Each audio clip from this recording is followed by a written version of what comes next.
Welcome back to Strong Arm Flix, everybody. Welcome to Justice League Pandora's Box. What's up, Jeffrey? Nothing. How you doing, man? I'm doing good, man. I am, like I was just talking to you a little bit ago, man, just getting everything set up, getting this new camera hooked up and tweaking a couple of things here and there in the little studio. Other than that, I'm eager to finally, for me and you to finally help show a sneak peek at Pandora's Box that you've been working long and hard on, Jeffrey. Yeah. What have you been up to besides writing them script pages, man?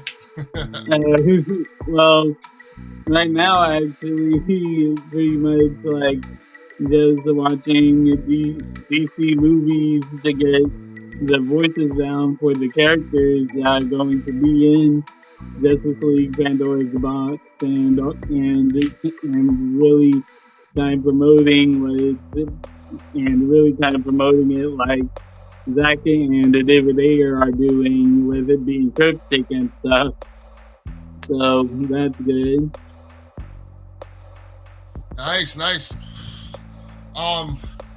Man, I do apologize, Jeffrey, for being busy today. I really should have scheduled this live stream instead of doing it so last minute. I got busy today. I think we kind of screwed the pooch on that one. But yeah, so I would like to anything that you want to show any panels off while we're here? I think I sent you actually the panels that I did want to show on your DMs a while ago. Okay, I do remember that, and they are there. So, crank our music down just a little bit so I can make sure everybody can hear you very clearly. How's that? Is that better, Jeffrey? Can you hear yourself okay over the music? Yeah, I can. Okay. All right, there we go. Yeah, that should be good. Now, all right, let's jump into it. What's up, everybody? Sorry for the last minute late live stream. I know a lot of you probably won't be able to make it to this live stream, but that's okay. We're going to keep it short and sweet, 30 minutes, and we are going to do a part 2 to this as well at some time that's been yet to be disclosed. All right, so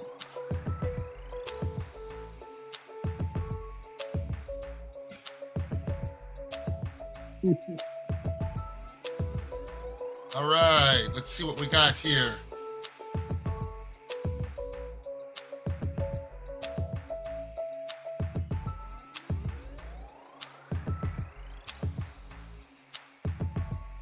So, Jeffrey, before we get into this, what for those who do not know, what exactly is your Justice League Pandora's Box and your own brief summary that you have created?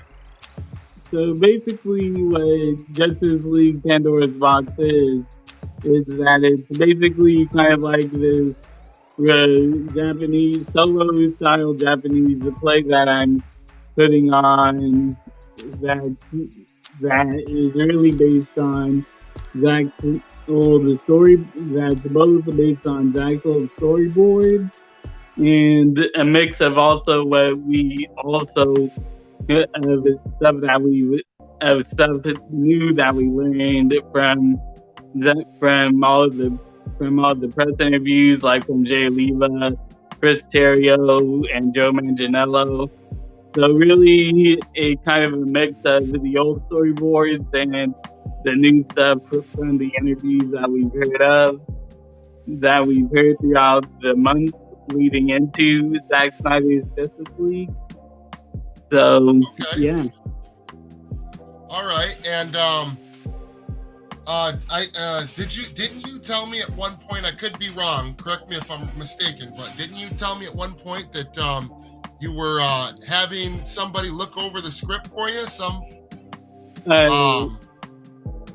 Yeah, Aaron J. Michael. You can actually follow him on Twitter, and So basically, he was the guy that was the original writer for the New God script, and this is how deep it goes. Like he was the original New God script writer, and what he was supposed to do was he was supposed to do he was the New God script that he was writing. He was writing the New God script that was supposed to take place in the Snyderverse, Ah, but it got canceled due due to the Justice League reshoot. And so basically, nice. So and you've been in so contact with him, huh? And yeah, and nice. So and, he was the guy that originally was gonna pen the New God script. yep. Nice. And he was deep in it too. Like I've actually seen the script pages, and it was and really I think we missed something with that New God script that he was working on. Dang, that's exciting, man. That is exciting stuff, Jeffrey. Um, so, would you do you want to read some of your script off to everybody? The thing is really like I'm on my phone and I can't zoom in with and I can't really zoom in and That's or okay. I can see it good. I know it previews it small on your guys' end. On my side, I don't know why it's much larger. So I got you, buddy. So yeah. Justice League, Pandora's box. With Lois's help, is this the first one that you want to start with? Yeah. Let's Okay. yeah, you can start with that. Okay. I think that's the first one that you sent me in order, I believe. Yeah. Okay, so Justice League Pandora's box. With Lois's help, the back from the dead Superman is learning to become Clark Kent again, feeling more human than ever, as he and Lois want to start a family. Clark, now that I'm back from the dead, how can I come back to the world? Lois, I don't know. The Daily Planet put in the paper that Clark also died and what? Lois, I know for sure. I know, but for now, we'll take it one at a time, one day at a time. For now, let's talk to Perry. He might be able to find a way to put you back in the world with him being the head of the planet. We also need to tell him the whole truth. Clark, I don't know about this, but it's the only thing we got. Also, with me dying, I don't want to miss having a family in this second chance of life. Lois, Yep. funny you should say that I am pregnant, Clark, so that is what he meant. And then I think it says, hey, Perry at the bottom. Yep. So really like right there, really here right there, like so really that right there was me introducing like Perry into the equation. Like why I really did introduce him in the plot here is because really this is something that Zack did want to shoot for Zack Snyder's Justice League, where he had Perry and Zack Snyder's Justice League, and they really and the scene is basically where Zack's initial scene where he wanted to shoot it, he wanted it to be shot in where Lois and Clark reveal to Perry that that Clark was Superman, and then it would be then revealed that Perry knew all along. So that was what he wanted to shoot, but because Lawrence Fishburne was busy at the time, he couldn't. So that was really just swept out of the cutting room floor because of scheduling purposes. But the reason why I also wanted to introduce Perry into this is because, like, Perry to me is really like, I feel like Zach was also going for a character arc with him in the DCEU, and really I'm just kind of like continuing his arc going on with the DCEU and the Snyderverse and my interpretation of it, and I think it's actually pretty good where his character goes, because you actually do get to learn more about the plant. More, you really get to learn and understand more about who Perry is as a person in this. So, yeah. Yeah, and I for one was a big fan of Lawrence Fishburne's Perry White in BVS, and I really would have liked to have seen more of him in Justice League. I don't know. He wasn't in the Snyder Cut, was he? No, he wasn't. He was one of the only characters, I think, that did not make his return there. But the story that was being told, and everything that was taking place, there really wasn't no room for him. He maybe could have had a quick, like, extended cameo, but that's just not the way it planned out. We're lucky we got what we got. I'm sure it was a hard decision. With what he was allowed to additionally shoot. At least he got Harry Lennox to film his scene for Martian, and gave us that great in-depth look into the nightmare future. So that was awesome, but I would definitely be interested to see what's going on with Perry. Now that he knows that Clark is Superman, how's the relationship gonna evolve in the workroom now? With the way that he used to talk to Clark and BVS, it was hilarious, and I'd just like to see that, that relationship evolve and see that. I think that would be pretty neat. So that's pretty cool that you touch base with that in your script. All right, let's go on to the next one. Okay, Perry, don't mention it, Clark. Wonder Woman is reconnecting with the Amazons and her mother and wanting to open the Amazons to the world again. Amazon, my queen, there is a small boat headed to shore. Who is it? Amazon, I don't know. Do you want me to open fire on it? No, hold your fire. Diana, mother. And that's, how do you say her name? Hippolyta? Hippolyta. Hippolyta? Yep. I always butcher her name. I don't know why. Hippolyta. Diana, I missed you so much. Diana, I missed you too, Ma. I am sorry I put you in exile. Why have you come? Diana, when I was battling Steppenwolf, he said that everyone was dead, including you. Hippolyta, well, as you can see, we are alive. What is it? Okay. Yep. So what is your takeaway from this one, Jeffrey? So really, my takeaway from this is like we're seeing like Hippolyta and Wonder Woman, and my interpretation of this is like there is like you're seeing like with Wonder Woman being out of the bubbles of the stories, that you could say.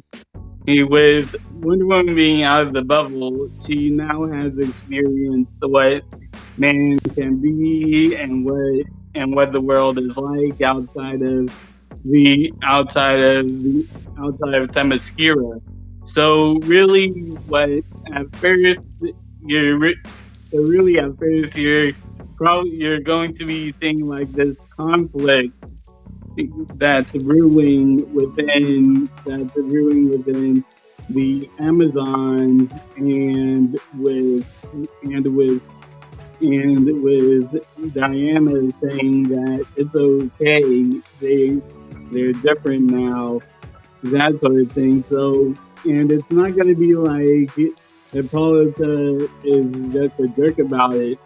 Like, she actually does have, there are actual reasons for it that you could really kind of understand from her point of view. So really, Okay. so really like with that, you're going to see kind of like the Amazon, not only Diana, but you're also going to see the Amazons going on this character arc as well about being more open. Okay. All right. Dang, you really thought this stuff out, man. Yeah. That's pretty cool, man. That's pretty cool. All right, let's see if I can. There we go. Aquaman in Atlantis. Arthur, Mira, vocal, mom.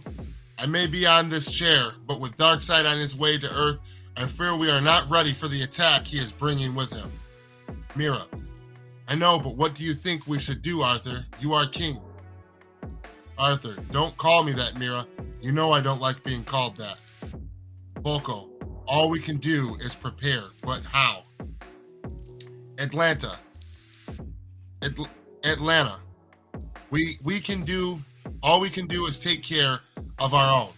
Arthur, I don't know. We barely got through Steppenwolf. The guys I fought with all knew that.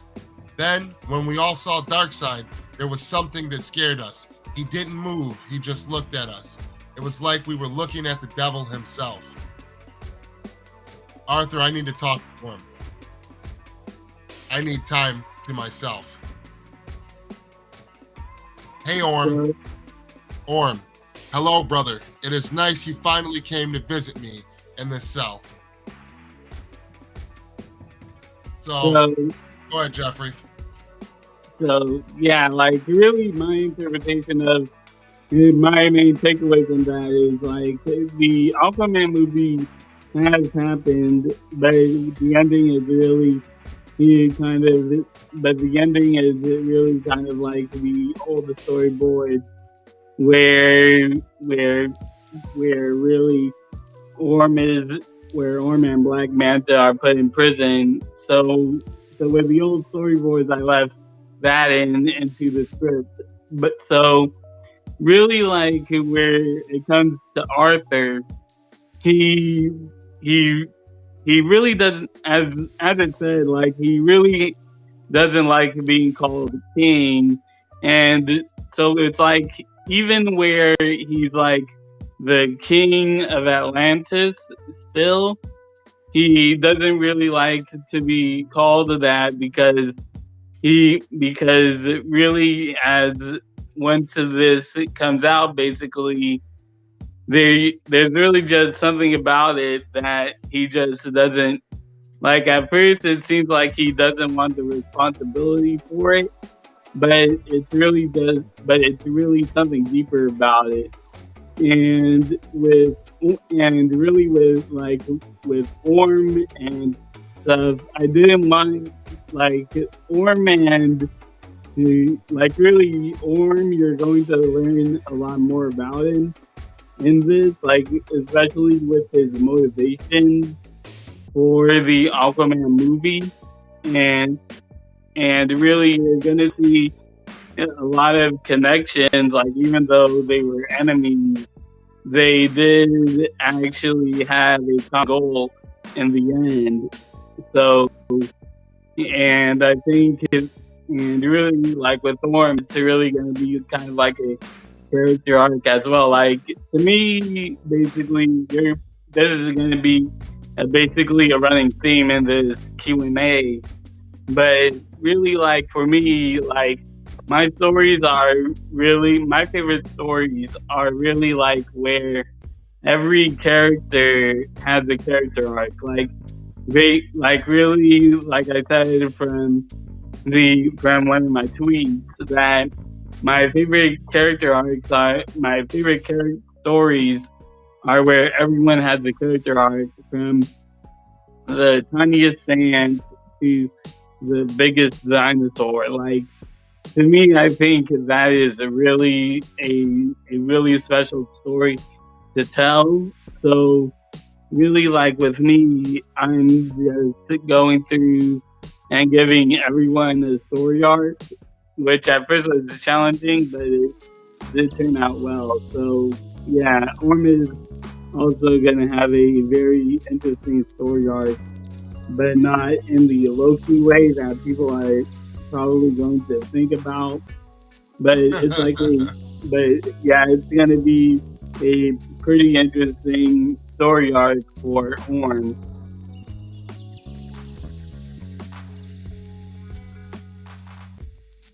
All right.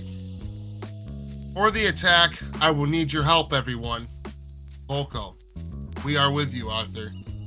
Back in the surface, Barry Allen and Victor Stone are in Star Labs. Barry, I am telling you, when we fought Steppenwolf for the first time, we failed. We failed the first time, and I went back in time. Why don't you believe me? Victor, because time travel is impossible, and we would need a machine and a lot of energy to travel through time. A human cannot run that fast. Barry, okay, let's make a bet then. You run tests on me so you can track my speed. And if I am right, you will tell the guys with me. If I lose, then I will quit the team. Victor, whoa, Barry, you don't need to go that far. What are you saying? Darkseid is on his way, and we need to be ready. Barry, that is exactly why I need my entire focus. Victor, okay, see you tomorrow then. Thank you, Victor. So that right there is really like me trying to really set up the stage for not only. So really, that right there is like really me setting up the stage for the Flash's arc, where really he is like he is trying to stay really focused and really like trying to establish the stakes for everything, because the league knows that Darkseid is coming because of what Bruce told them. And I don't really outright say that in the script, but that's really my kind of implication for it. So what happens next? So really, what Flash is going through, where he says that fine, let's make a bet on this.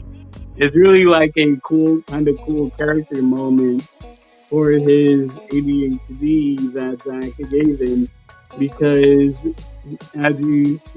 really, like with that whole yoga thing that Ezra Miller was doing to prepare for the final battle, that was really helping him focus for before the final battle. So really with how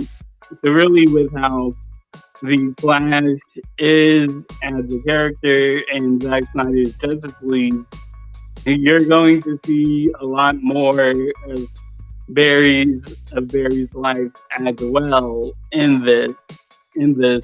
Like they where Zack kind of touched it on Zack Snyder's Justice League. I'm really going to give you like what his life was like in the script. So yeah, I think that's really that'd be really cool, man. And all right, so on to the next one. Victor, Mom, Dad, Eleanor, Victor, Silas. What is it, son?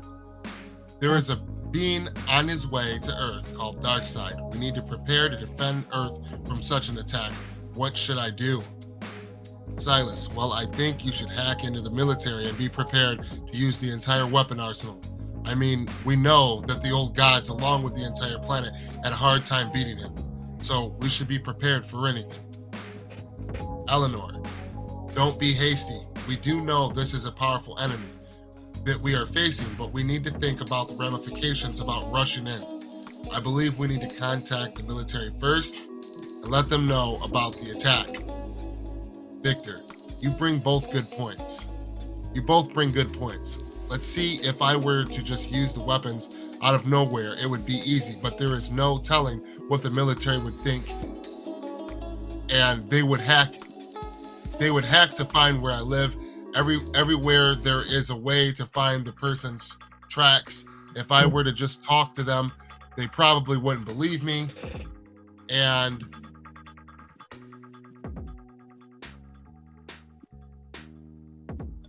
hold on. What was the last word?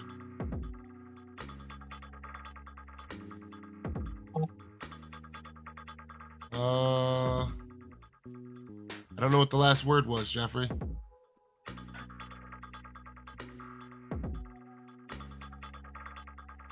Where was, hold on. I lost my place. Yeah.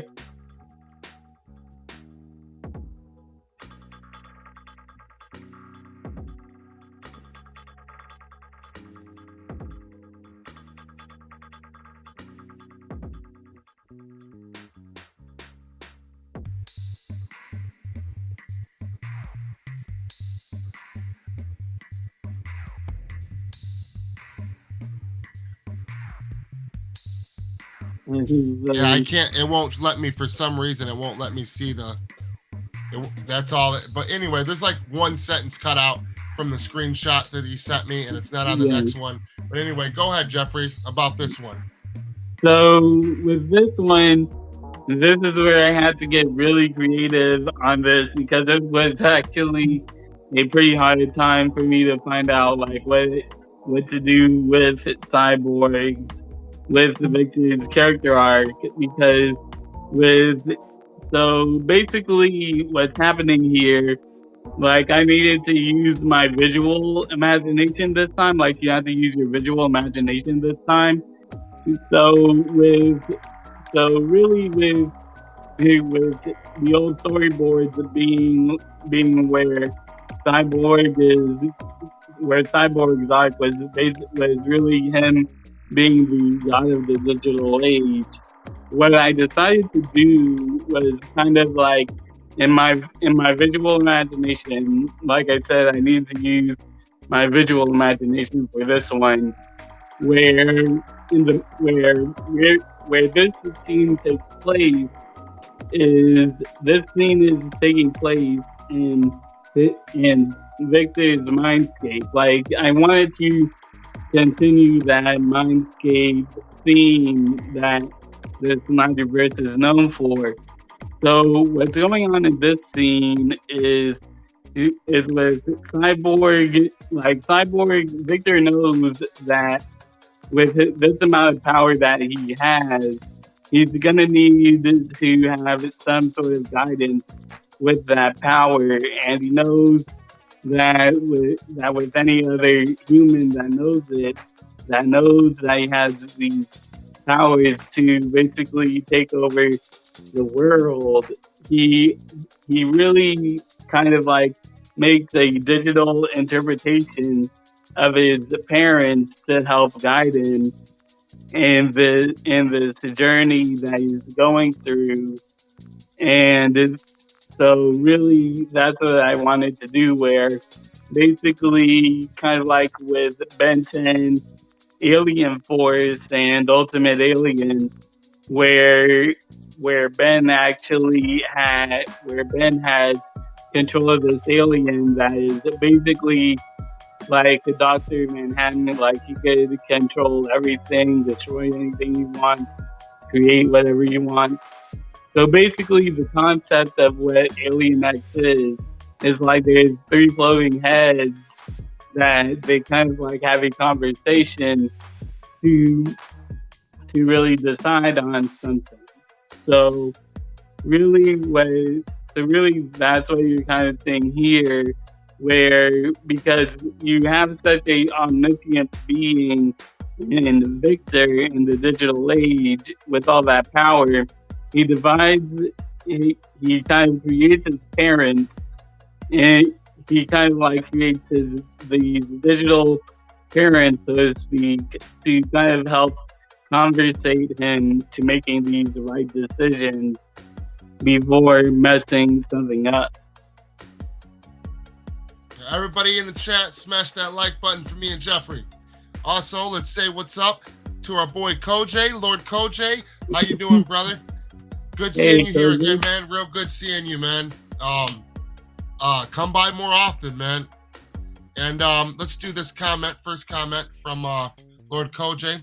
I feel Perry was going to be Clark's version of Commissioner Gordon in the Snyderverse, in a way different character arc. That would be dope, and that could be. Lord Koj continues. He said, hold on. Perry had no room in the Snyder Cut, especially with Lois being gone from work. That scene that I mentioned that Zach wanted to do, it was actually supposed to be at the very end of the Snyder Cut. Like it was supposed to be part of the epilogue, where Lois does return to the planet with... What's up, Vega? With Lois. Vega said, I was tuned in on Twitter, digging this a lot. Yeah. Well, thank you, Vega. I'm sure Jeffrey appreciates that, man. Jeffrey's been I've been hounding Jeffrey like, when are we gonna show a teaser of this? When are we gonna? He's like, I'm almost done. And Lord Koj released the Ayer Cut. Oh, always, brother. Yep, always. And Midwest 93, what's up? How you doing? He said, sup, bros? Released the Ayer Cut. Yes, sir. All right, now let's jump into the next one. Let's see.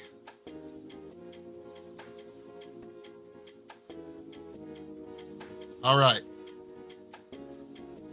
In Bruce's lake house, Alfred, Master Wayne, Bruce. What is it, Alfred? You have been sitting out here for a long time, like you were about to do something. Bruce, you are right. It is about Darkseid and the threat he possibly is to the planet. When I saw him, it reminded me of when I first saw Clark. It made me feel like that helpless kid that I was when my parents died. Alfred, no, that's not it. You think that, but it's something else. Your eyes say that you are thinking about killing yourself, but not like what you have been doing for 20 years, but something more. What is it? Bruce, I had another dream, but instead of it being Clark killing me, it was the Joker of all people, telling me that the apocalypse is all my fault because I let Lois die and I can't die myself. Alfred, now that I don't know how to respond, I have had my demons. Now that I don't know how to respond. I have had my demons, but I really don't know what to say. Yep, so really, that was just me. So really, like, this little excerpt right here is really like me establishing that Bruce has been talking about these flash nightmare scenes that he's been having, and really right now it's like he kind of like the start of his story arc as well, where to me, basically, in my eyes, Batman really hasn't had like a Dark Knight arc to it. Like he hasn't really haven't had a Dark Knight arc in it. Like he's really kind of been like in all of these comics and stuff. He's really mostly been like a warrior of sorts, more than a knight. So really, you're really going to see like my interpretation of like what a knight means in a sense, while also kind of like hinting at something more with Batman's arc, because like Bruce, and because I won't go too far into it, but basically Bruce goes through a lot in Justice League Pandora's box, because I think a lot of I think a lot of it, hardcore Batman fans and a lot of Batman fans in general are going to love what I have in store. Okay, nice. And Vegas said, "LOL, yeah, Jeff have been having me hyped since he's been promoting it."